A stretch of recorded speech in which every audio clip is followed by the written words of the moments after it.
much. And the lawmaker who offered that bill passed by the House on Friday, Congressman Fred Upton, says he's hoping the president will work with Congress rather than around it.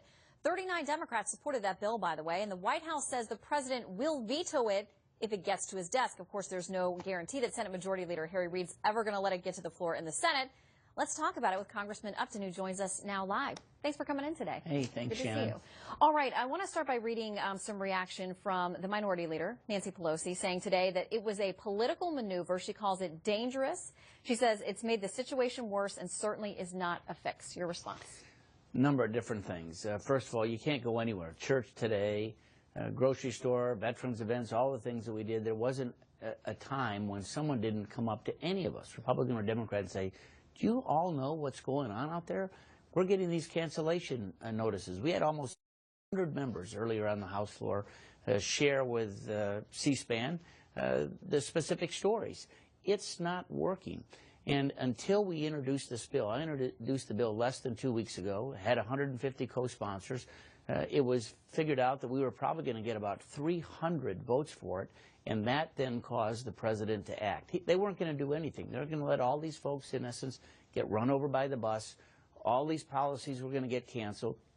And, of course, the promise that you could keep your health care just wasn't accurate. Even the president, former President Clinton, said that the President Obama ought to honor his commitment and make this whole. Do you think that's been part of it? A lot of the heat on President Obama has come from within his own party. In fact, as we noted, 39 Democrats voted for your bill. Well, this has never been ready for prime time. Remember, it first started with the website, and of course, we had a lot of hearings over the summer. The administration said, we're ready, but as it turns out, they didn't do the end-to-end testing. We don't know about the security of the information that people have put into the system. The providers, whether it be hospitals or physicians, they don't know how they're necessarily going to get paid when this thing really kicks in come January.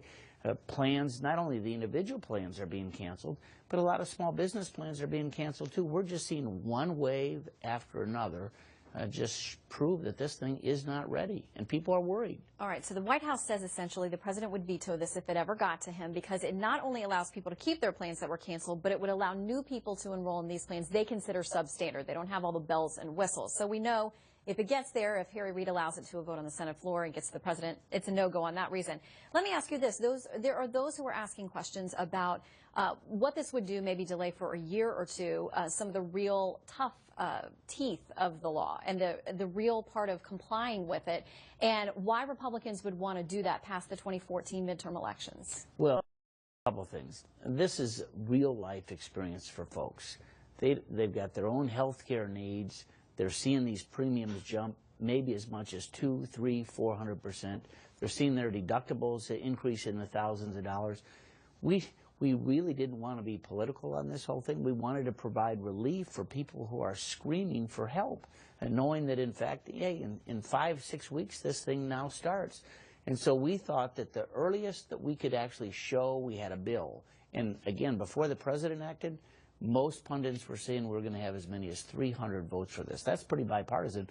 As it turned out, we won by more than 100 votes in a pretty closely divided House.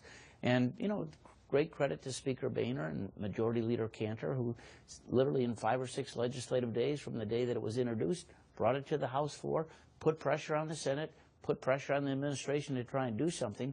Let's send the signal now that if we can restore some of those policies, working with the state commissioners, insurance commissioners across the country, maybe some of those folks who were denied, that got that cancellation notice, will say, hey, we can keep our plan.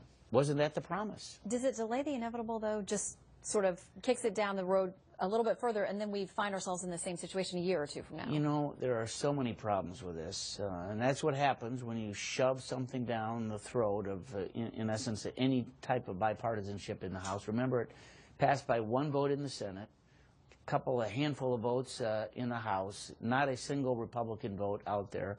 Would any Republican change their vote today? I don't think so. Would a lot of Democrats?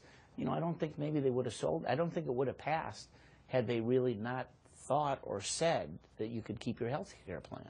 We'll watch to see what happens with your bill, if it has any life in the Senate. We know there's a counterpart there, similar, being offered by Democratic Senator Mary Landrieu. And also, we know this week as well on Tuesday, You've got a hearing that will look at the security concerns, which is a whole different segment on healthcare.gov. We'll be tuned in on Tuesday.